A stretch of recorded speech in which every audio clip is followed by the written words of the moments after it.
Mistake number one is investing in downtrend stocks.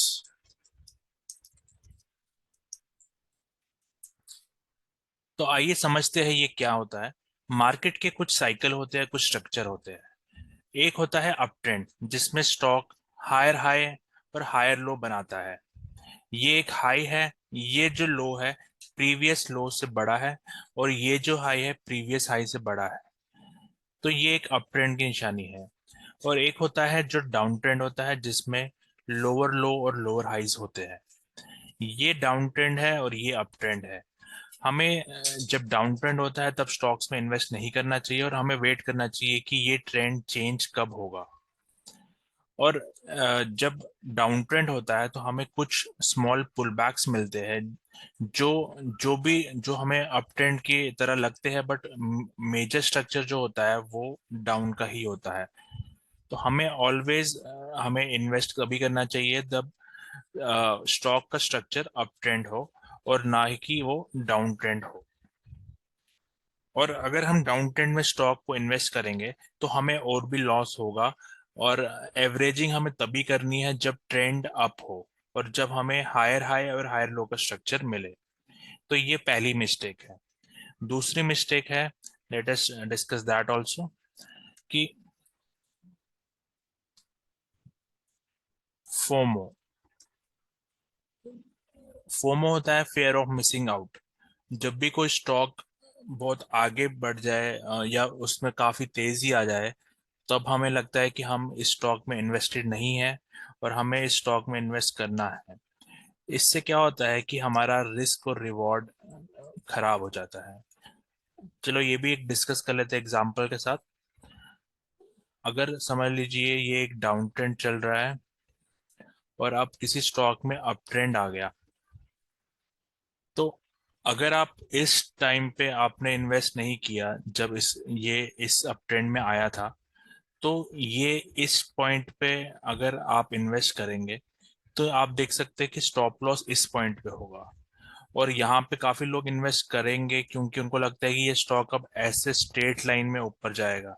But ऐसा नहीं होता, क्योंकि स्टॉक मार्केट में सिंगल वर्टिकल लाइन में कुछ नहीं होता। आपको हमेशा पुल बैक मिलेगा, और पुल बैक के बाद जब ये कंफर्मेशन आएगा कि ये फिर से ऊपर जा रहा है, तो आप इसको स्टॉप लॉस रख के फिर से इसमें एंट्री ले सकते हैं। इस पोजीशन में क्या होगा, आपका स्टॉप लॉस इतना हो जाएगा, इतना, और इस केस में आपका स्टॉप लॉस इतना होगा।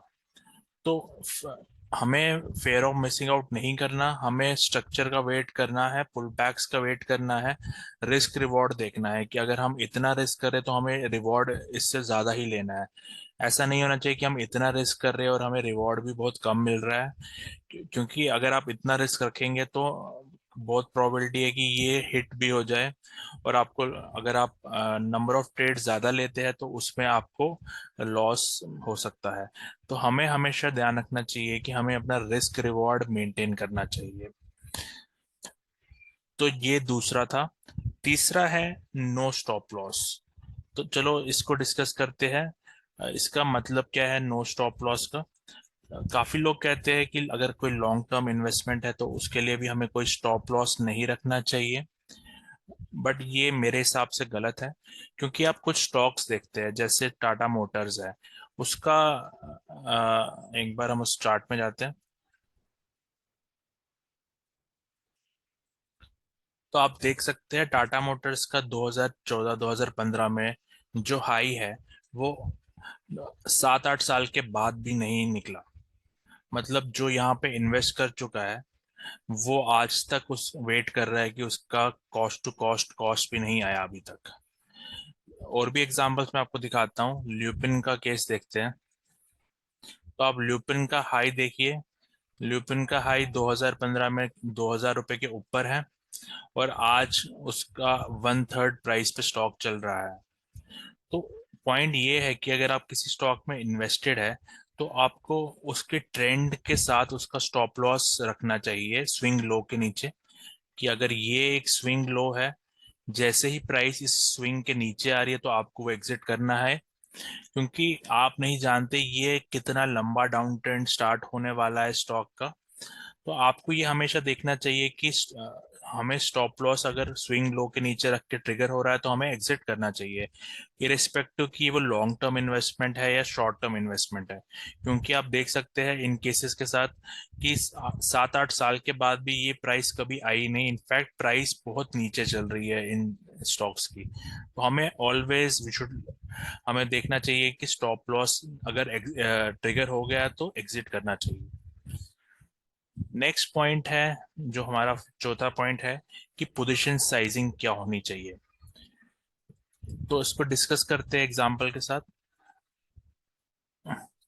अगर आप कभी किसी स्टॉक में इन्वेस्टेड है या ट्रेड ले रहे हैं और अगर आपको डर लग रहा है कि कल प्राइस ऊपर जाएगी या नीचे जाएगी, काफी टाइम आप मतलब डर अगर आपको लग रहा है तो आपकी पोजीशन साइजिंग इसकी सही नहीं है।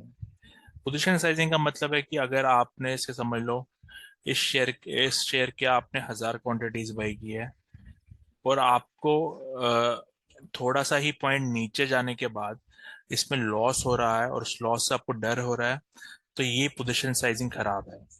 हमें ऐसी पोजीशन साइजिंग रखनी चाहिए जिससे आप इरिस्पेक्टिव ये प्राइस ऊपर जाए या नीचे जाए आपको ज्यादा इफेक्ट नहीं होना चाहिए। इससे क्या होगा, इससे आप उस ट्रेड को ज्यादा होल्ड कर पाएंगे, क्योंकि मार्केट एक लाइन में ऊपर नहीं जाती। जब भी गिरेगी तो आप इस वाले फॉल में डरने लगेंगे तो आप कभी भी इस फॉल को इस अपमूव को आप नहीं पकड़ पाएंगे। तो आपको इस अपमूव को पकड़ने के लिए इसका भी इंतजार करना पड़ता है।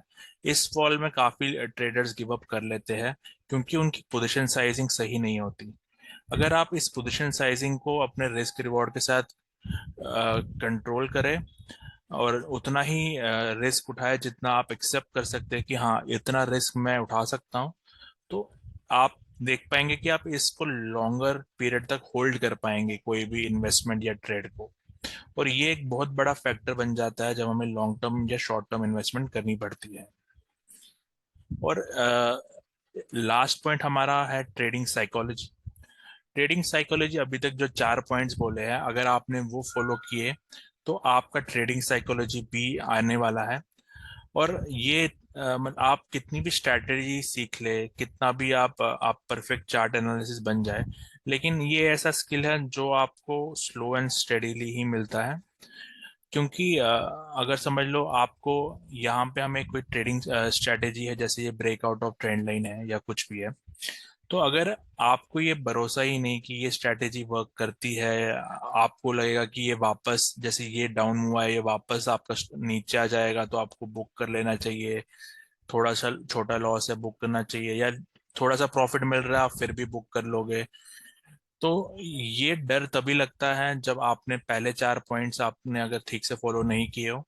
अगर आप वो 4 पॉइंट्स भी फॉलो करोगे तो आपको एक तो ये डर नहीं लगेगा, आपको आपके सिस्टम पे भरोसा है कि अगर समझ लो ट्रेंड चेंज आ चुका है और आपने पहले काफी बैक टेस्टिंग की है कि ये स्ट्रक्चर जब भी बनता है तो प्राइस अप मूव देता है, ये थोरो बैक टेस्टिंग आपने की है, तो आपको हमेशा ये जब ये हो रहा होगा तो आप होल्ड करोगे और आपका सिस्टम जब आपको एग्जिट देगा, जैसे यहाँ पे आपका स्विंग लो टूट गया, ये यहाँ टॉप पे आपको कोई डाइवर्जेंस मिल गया, तो आपको लग रहा है कि हाँ ये अब हम इसे एग्जिट लेना चाहिए क्योंकि हमें ऐसे चीजें दिख रही है। तो तब इसी इन सारी कॉम्बिनेशन से ट्रेडिंग साइकोलॉजी भी बनती है। और जब आप ट्रेडिंग साइकोलॉजी आपकी इंप्रूव होगी तो आपकी ओवरऑल ट्रेडिंग भी इंप्रूव होगी। तो ये 5 पॉइंट्स से अगर आपको ये 5 पॉइंट्स में आपने इम्प्रूवमेंट लाई है तो आपका ओवरऑल जर्नी भी आपकी बेहतर होगी। So that's it from this video. If this content delivers value, please consider subscribing and sharing among friends. And if you have any doubts, please post them and comment. Thank you.